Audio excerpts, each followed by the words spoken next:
Okay, this is Frank P. Marone Jr. here at Barlow's Knoll. And this is Gettysburg Historic Walking Tours. And today, we're going to talk about the Union collapse here at Barlow Knoll on July 1st of 1863. And this is where Major General Oliver Otis Howard positioned two divisions of his Union 11th Corps here on the afternoon of July 1st, 1863. Now, he had about 5,200 men that were formed in a line from Oak Ridge to the Harrisburg Road. Now, in the distance over here, you can see the Oak Ridge Tower, and just to the right of that tower, hidden is the 90th Pennsylvania Volunteer Monument. It's a large oak tree. It has two oak tree stump flank markers. On the morning and early afternoon of July 1st of 1863, the Union Army 1st Corps, who was under the control of Major General Reynolds at the time before his death, their line ended at that tower, and the 90th Pennsylvania was the right of that line. Okay, so Major General Oliver Otis Howard and his 11th Corps stretched from that right of the Union 1st Corps all the way over here beyond these monument and cannon that you see to the old Harrisburg Road, which I've zoomed in on there in the distance.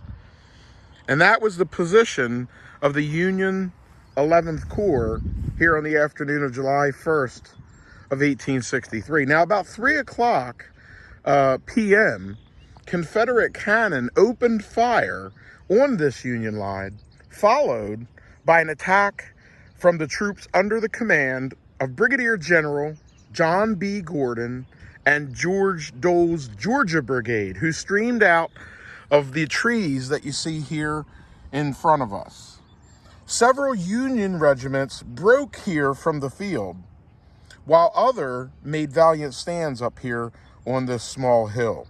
Now, a man named G.W. Nichols, George W. Nichols of the 61st Georgia, wrote in his diary, "We advanced with our accustomed yell, but they stood firm until we got near them."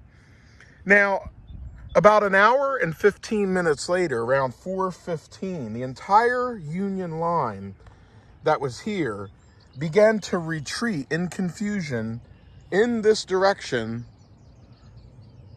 through the town of Gettysburg.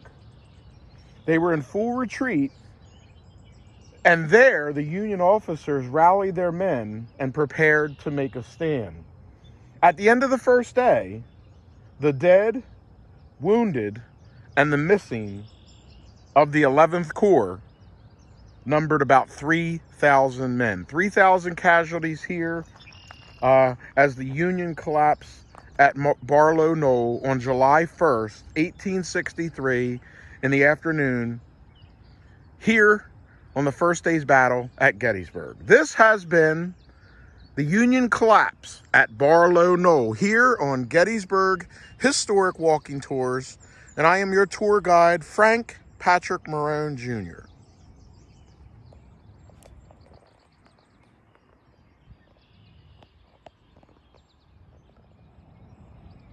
Okay, I am standing here on Barlow's Knoll, and we're looking at a monument statue dedicated to Brigadier General Francis C. Barlow of the U.S. 11th Corps here at Gettysburg. And there's an interesting story about Francis Barlow that I want to tell you. Confederate Brigadier General rather, John B. Gordon, whose Georgia soldiers swept from in front of these trees right here on Barlow Knoll. And we did a video called The Union Collapse at Barlow Knoll, and I'm going to add this to that video. But his Georgia soldiers swept the Federals from this field on July 1st, 1863. And he later wrote of this encounter here in a letter, and it said, "In the midst of wild disorder, in the ranks, and through a storm of bullets, a Union officer was seeking to rally his men for a final stand. He went down, pierced by a minie ball. Riding forward with my rapidly advancing lines, I discovered that brave officer lying on his back, with the July sun pouring its rays into his pale face. Quickly dismounting and lifting his head, I gave him water from my canteen, asked his name and the character of his wounds. He was Major General Francis C. Barlow of New York and of Howard's Corps. The ball had entered his body in front and passed out through his spinal cord, which paralyzed him in his legs and arms. Excuse me. Neither of us had any of the remotest thought that he could possibly survive.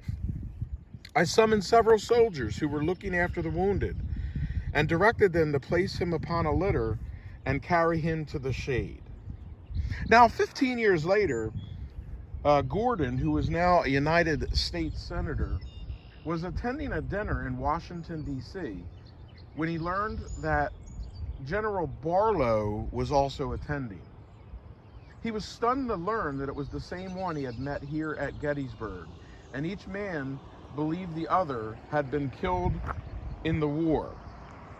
Therefore, thenceforward, Gordon said that the friendship between us, which was born amidst the thunders of Gettysburg, was greatly cherished by both of the men. So again, there was a story to be found here in this Battle of Gettysburg, where two men on opposing sides of a war who were actually enemies would have an encounter here, because one being wounded, they would both be wounded and they would both survive, and they would both retain friendships after the war. And that's a great example for us today in this world, that even though people differ on certain things, we all are Americans. We are not any particular American. Like, for instance, I, being Italian descent, I am not an Italian American. I am an American. And no matter what your heritage goes back to, you should consider yourself an American. And just because we have religious differences or political differences or other differences should not and cannot mean that we can never get along and that we must hate each other. We need to be tolerant of differences that we have.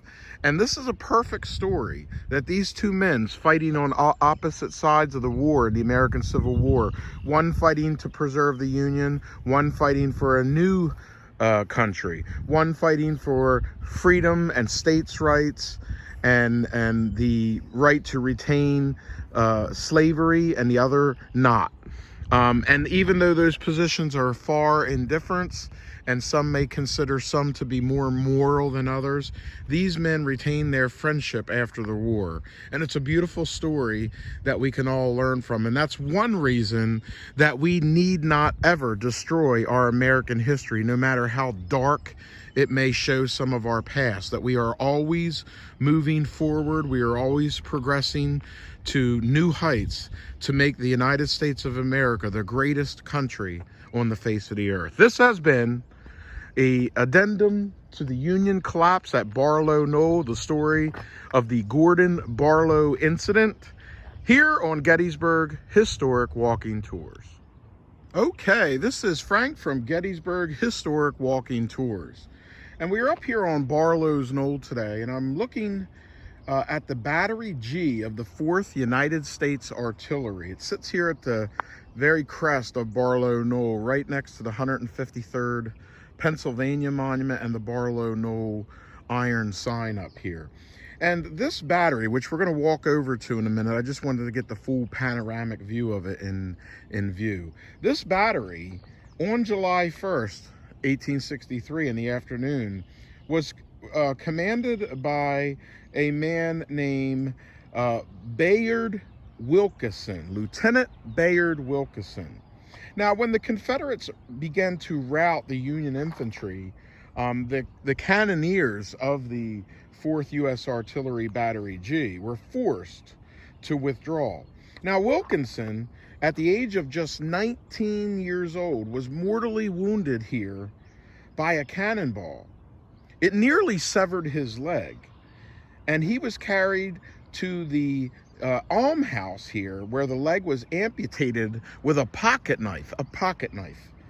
As he lay dying, he gave his last canteen of water to a thirsty, wounded comrade. Again, showing love and sacrifice. Now, so Lieutenant Wilkinson was here at the top of the hill